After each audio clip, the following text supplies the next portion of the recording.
Mic check, 1 2 1 2. What up, gang? Today, I want to talk about one of my favorite topics, which is hiring virtual assistants. Specifically, I want to talk about the 5 mistakes that I see a lot of entrepreneurs, service business owners make when it comes to bringing on a team member and hiring VAs.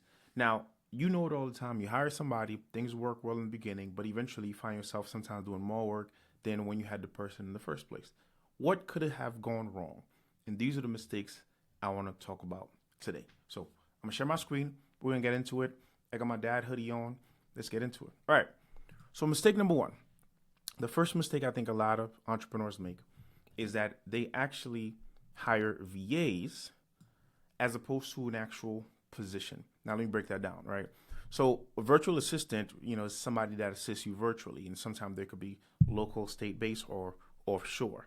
But the problem is the term VAs has kind of become this term where you're just hiring people to do the things that you either A, don't want to do, or B, hiring them to do a bunch of different things. But somebody who's hired over 50 VAs in my lifetime, I have realized that every VA is different and they have different skill sets and interests and things that they're passionate about and things that they're not.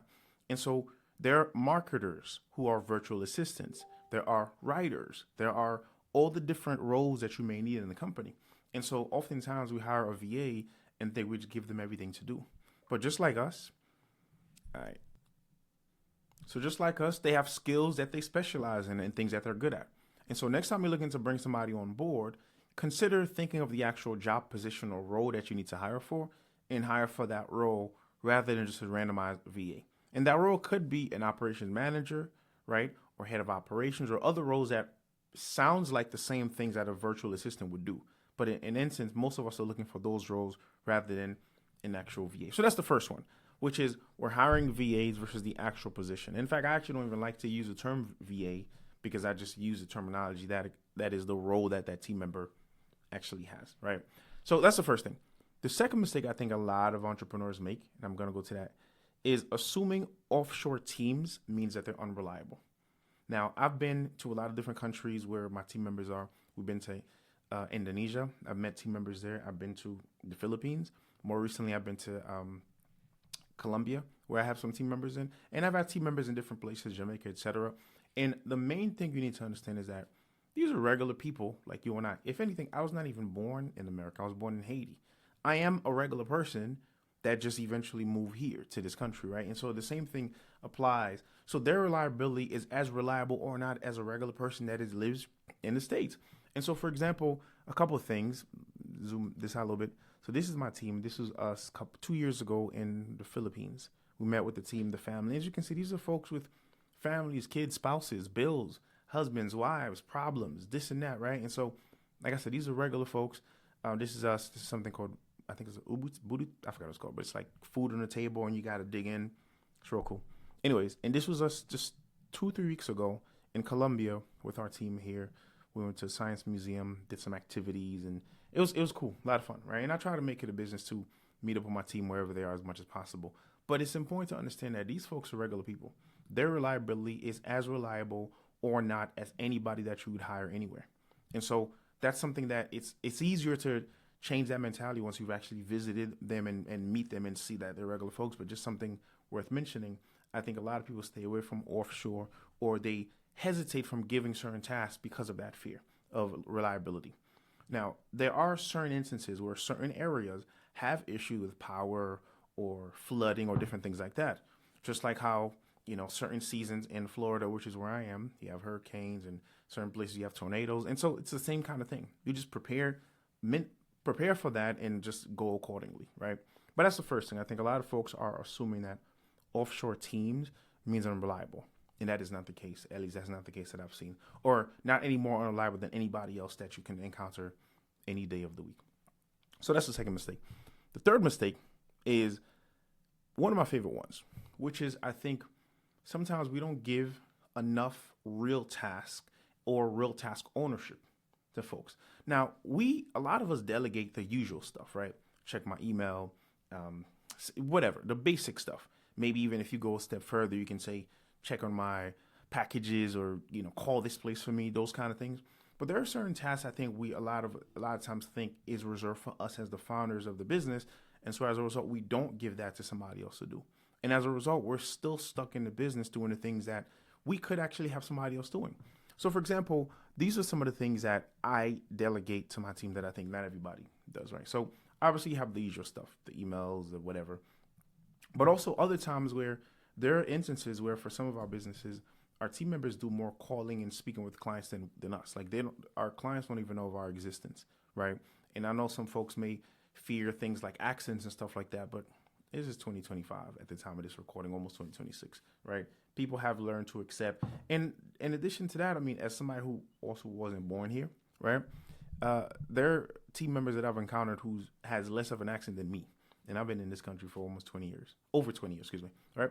Anyways, so these are some of the things that I give them.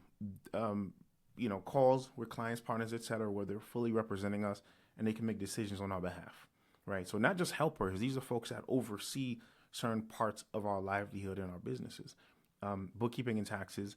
Some folks do this, but some people also don't because of fear of like them seeing your money and what you do, right? We have our team members managing bank accounts with multiple $1 million in them, in sharing and paying people, right? We had a project 2 years ago where we were giving grants to 100 different people, which was $10,000 each. And that was done by an assistant, right? Or the actual role was an operations manager, right? But the VA, as would be known, would be who did it, right? On our bank account, logged on and that kind of thing. And so I think those are certain tasks that I think folks would be afraid to give a team member. But once you can get to the point where you can trust them with those kind of tasks, then there's really nothing that you can't have somebody else do, which then helps you go towards your journey of building a business that doesn't rely on you and you don't necessarily have to be the bottleneck of said business, right? My team members also pay our teams. So that's done via, they do the math, they pay the people, right? And we don't necessarily approve them unless it's over a certain amount of money. And then they also pay me, so in terms of once everything is done, there's a system that exists where if this, then that, then whatever's left is what you send to this account and that kind of thing, right? But also just freedom to make decisions as their role suggests, whether it's they hire people, they fire people. And there are people in my company I've never spoken with ever because, all the communication happened through my other team members. They hire them, they oversee them, and et cetera. They may know I exist or I might know they exist, but never met them, never spoke to them, et cetera. So that is the level of ownership that I think a lot of us sometimes are missing when it comes to hiring VAs. I think some of us are thinking really small when it comes to hiring VAs, whereas I'm encouraging you to think of this as building your own executive team, as if it would be somebody that is local with you, right? Round table, except if you're running a remote business, then it just so happen that it could be located anywhere. So that's the third mistake. The fourth one is a more common one, which is hiring for things that could be and should be automated. There are a lot of things that should be and could be automated, right? This is a screenshot of like Zapier, which is a tool that people use to automate things. But there are many things that could be automated that I think we're basically wasting time and money by having somebody else do it. Certain things like reminders, follow-ups, right? There are systems and tools that exist that allows you to do that. And yeah, they may charge you whatever, $50 a month, $100 a month, whatever tools you use, but that's still significantly less than having some actual human being do some of these tasks. Primarily because one, human beings make mistakes. And two, even if you're paying a certain cost for software or AI, naturally you're still going to end up spending less by having those tools do it. So by figuring out as many things you can automate, then that leaves your team to be able to do the actual things that really needs to be done by an actual human being. Recently I worked with a client and I helped them build an HR app where folks apply based on their answers. They get approved, pre-approved, or not, and then from there, those who are pre-approved are automatically sent an email and text that says, thank you, congrats. Here's the link to schedule a meeting with us, and it already has dates and stuff, and they can schedule a meeting. And then others where it needs manual attention, it then sends, says, thank you for applying. We'll be in touch soon. And so that manual is what needs a human eye. And that human eye doesn't have to look through hundreds of applications, only a few. And then once they look through it, if it's a no, then they just mark it as a no. Then automatically now those groups of people get an email saying, hey, thank you for application. We didn't find you as a good fit, et cetera. And those who did proceed, that happens, right? And as they're taking certain actions like scheduling calls and et cetera, it's updating this dashboard that the the client could look at and see and make changes. So that's one of those things that, like, when you're trying to scale and you have a bunch of team members you're trying to onboard to your company, right? That those tasks being done by a human being would be very difficult to scale. But now that a lot of it is automated, where they're only coming in and checking those who are already not necessarily qualified anyway, your qualified people are going to go through the process all the way through without needing a human being. But then you're only going to spend time only on those unqualified folks, which naturally probably not going to be qualified anyway. But at least you can say you give them an eye and see how it does. So that's an example of something where can be done by a human being, but once automated, gives you the freedom and ability to scale significantly faster than you could have if you had human beings doing that, right? So we're also, the fourth mistake is hiring for things that could be and also should be automated. And the final thing, which is something, if you followed me, you heard me say before, is actually hiring without creating systems or defining the roles of that person, right? The mistake or the issue of you hire somebody, you give them tasks, they start doing it, but you keep finding out that you have to be involved. You got to keep coming back. You got to keep doing this. You got to keep doing that. That is a lack of systems, right? That is a lack of them understanding how to make decisions on your behalf, or them understanding how to make the decisions that you would make, right? And this is where things need to exist to show them how would you, as the founder, make this decision. And so there are so many things we have documented. For example, basic things like if we're late by this amount of minutes to a certain job or something like that, we have the freedom to offer up to this amount of money back, right? If we're canceling a job, we have the freedom to do this. So there are all these different scenarios that a business has. We've documented all of them, so our team knows exactly what to do in these instances.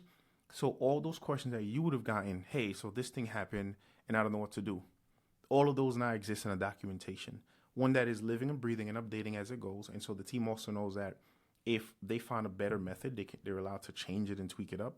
Right? That's another task. I think that mistake number 3 was it. That's another task that's somewhat of a big task, which is having your team also manage your systems and SOPs and give them the freedom to change them as needed, right?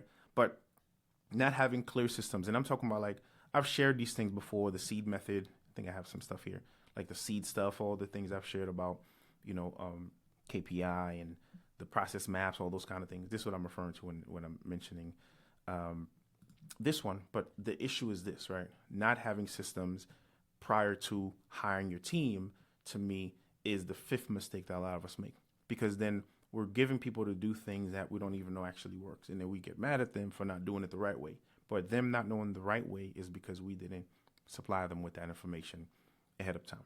So that was a lot of information. So hope that helps. Questions, comments, leave them below. All right. Peace.